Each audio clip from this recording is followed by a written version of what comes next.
Hello friends, સ્વાગત છે તમારું મારી યુટ્યુબ ચેનલમાં। આજે આપણે બનાવીશું લીલી હળદરનું શાક, જેને શિયાળામાં ખાવાથી ખૂબ જ ફાયદો થાય છે। પણ બાળકો હોય છે જે લીલી હળદર ખાવાનું પસંદ નથી કરતા, તો આ રીતે આપણે તેને શાક બનાવીને ખવડાવીશું તો એકદમ ઇઝીલી તે લોકો ખાઈ લેશે। તો ચાલો જોઈએ આપણે તેની રેસીપી। હળદરનું શાક બનાવવા માટે મેં અહીંયા આગળ પીળી જે હળદર આવે છે તે હળદર લીધી છે 150 ગ્રામ જેટલી। હવે હળદરને આપણે છાલ ઉતારી લેવાની છે।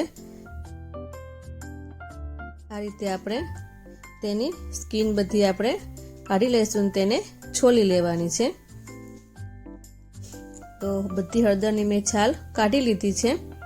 હવે આપણે તેને એક છીણીની મદદથી આપણે તેનું છીણ કરી લેવાનું છે।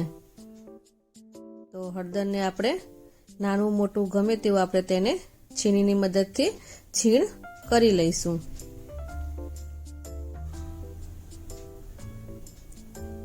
તમે જોઈ શકો છો આ પ્રમાણે આપણે બધી હળદરનું છીણ કરી લીધું છે। છીણ આપણું રેડી થઈ ગયું છે। હવે તેના વઘાર માટે મેં અહીંયા આગળ 100 થી 150 ગ્રામ જેટલા વટાણા લીધા છે। એક નંગ લીલું ઝીણું ગાજર લીધું છે।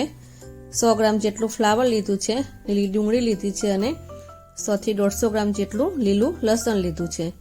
1 થી 2 નંગ કાંદાની પેસ્ટ કરી લીધી છે। 200 ગ્રામ જેટલું દહીં લીધું છે। 2 થી 3 ટામેટાની ગ્રેવી કરી લીધી છે અને આદુ લસણ અને મરચાંની પેસ્ટ બનાવી લીધી છે। તો તેના વઘાર માટે આપણે એક વાસણ લેવાનું છે। તેની અંદર આપણે હળદરને શેકવા માટે આપણે ઘીનો યુઝ કરવાનો છે। હળદરનું શાક હંમેશા ઘીમાં જ બનાવવામાં આવે છે। તો મેં અહીંયા આગળ 150 ગ્રામ જેટલું ઘી લીધું છે। આમાં જેટલી હળદર હોય એટલા જ પ્રમાણમાં ઘી લેવાનું હોય છે, એ તમારે ખાસ યાદ રાખવાનું। હવે તેની અંદર ઘી ગરમ થાય એટલે આપણે હળદરનું જે છીણ કરીને રાખ્યું હતું તેને આપણે તેની અંદર રાખી અને તેને શેકી લેવાની છે। ધીમા તાપે આપણે તેને શેકવાની છે। હળદરને શેકવામાં ઉતાવળ નથી કરવાની, કારણ કે જો હળદર બરાબર શેકાશે નહીં તો હળદરની કચાશ દૂર નહીં થાય અને તમને શાકનો ટેસ્ટ સારો નહીં આવે। એટલે તેને ધીમા તાપે એકદમ બ્રાઉન થાય ત્યાં સુધી આપણે તેને શેકી લેવાની છે। શેકતા શેકતા આપણે વચ્ચે વચ્ચે હલાવતા રહેવાનું છે, જેથી હળદર નીચે ચોંટે નહીં। એટલે આપણે તેને સતત હલાવતા રહીશું। તમે જોઈ શકો છો કે હળદરનો કલર એકદમ ચેન્જ થઈ ગયો છે। હળદર આપણી શેકાઈ ગઈ છે। તો હવે તેને આપણે ઘીની અંદરથી બહાર કાઢી લઈશું। હવે આપણે તે જ ઘીની અંદર આપણે તેનો વઘાર કરીશું। તો સૌથી પહેલા આપણે આદુ લસણ અને મરચાંની પેસ્ટ નાખીશું અને તેને આપણે સાતરી લઈશું। જો ઘણા લોકોને ઘી પસંદ નથી હોતું તો તમે આ શાક ઘીની જગ્યાએ તલના તેલમાં પણ તમે બનાવી શકો છો, પણ સૌથી બેસ્ટ છે કે તેનો સ્વાદ ઘીની અંદર વધારે સારો આવે છે। તો હું તો કહું છું કે તમે ઘીની અંદર જ આ શાક બનાવજો। લસણ મરચાં આપણા સતરાઈ જાય એટલે આપણે તેની અંદર લીલું લસણ નાખીશું। લીલા લસણને પણ આપણે 1 થી 2 મિનિટ માટે આપણે તેને સાતરી લેવાનું છે।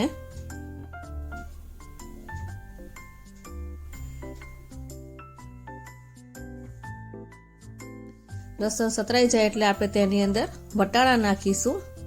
વટાણા અને ઝીણું ઝીણું કટ કરેલું ગાજર નાખીશું અને તેની અંદર આપણે ઝીણું સુધારેલું ફ્લાવર પણ તેની અંદર એડ કરી દઈશું અને બધા શાકભાજીને આપણે ધીમા તાપે તેને ચડવા દેવાના છે।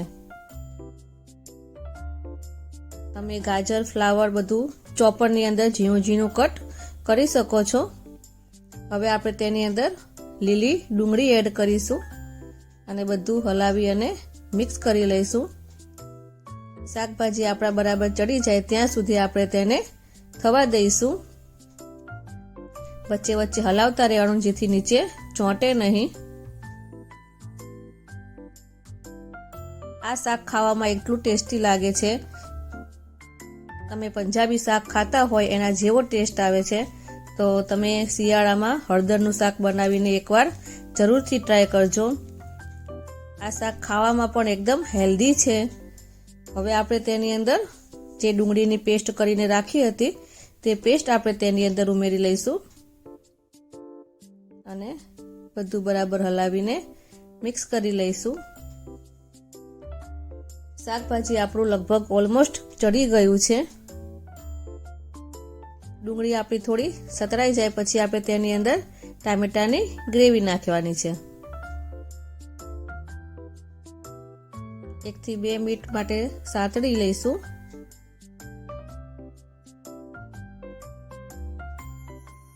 નીચે ચોંટે નહીં તેનું આપણે ધ્યાન રાખવાનું છે.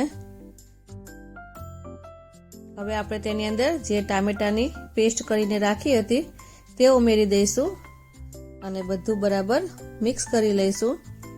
ટામેટાની કચાશ દૂર થાય ત્યાં સુધી આપણે તેને સાતળવાનું છે. લગભગ 3 થી 4 મિનિટ માટે આપણે તેને ધીમા તાપે તેને ચડવા દઈશું.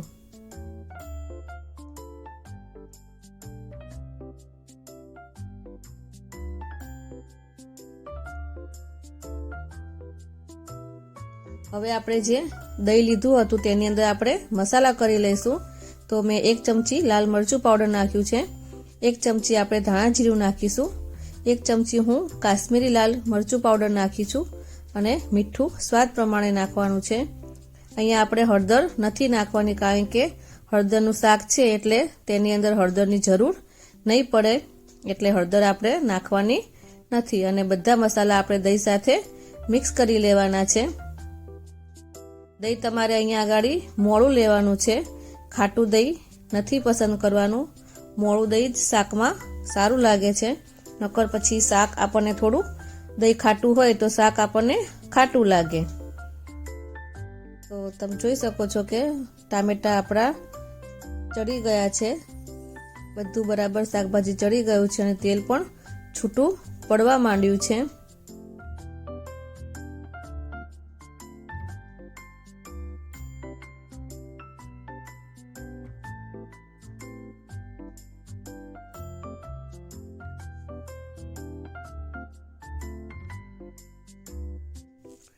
થોડી વારે આપણે તેને હલાવતા રહેવાનું છે જેથી નીચે ચોંટે નહીં.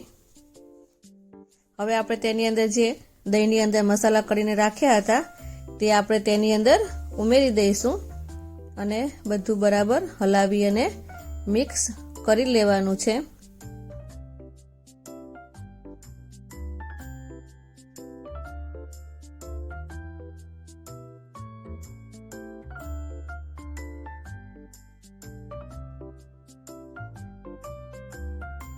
આ શાક ખાવામાં એટલું ટેસ્ટી લાગે છે કે નાના મોટા બધાને ખૂબ જ ભાવે છે.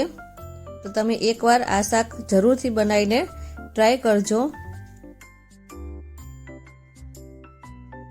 તેલ છૂટું પડી ગયું છે, તમે જોઈ શકો છો કે તેલ છૂટું પડી ગયું છે. બધું બરાબર હલાવીને મિક્સ કરીશું આપણે.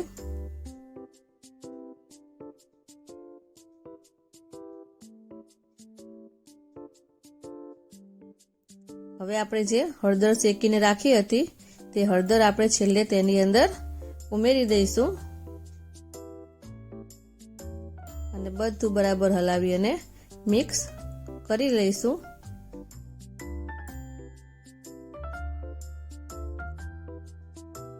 હવે આપણે તેની અંદર થોડો ગરમ મસાલો નાખીશું. મેં ગરમ મસાલો અહીંયા આગળ તાજો જ ખાંડ્યો છે.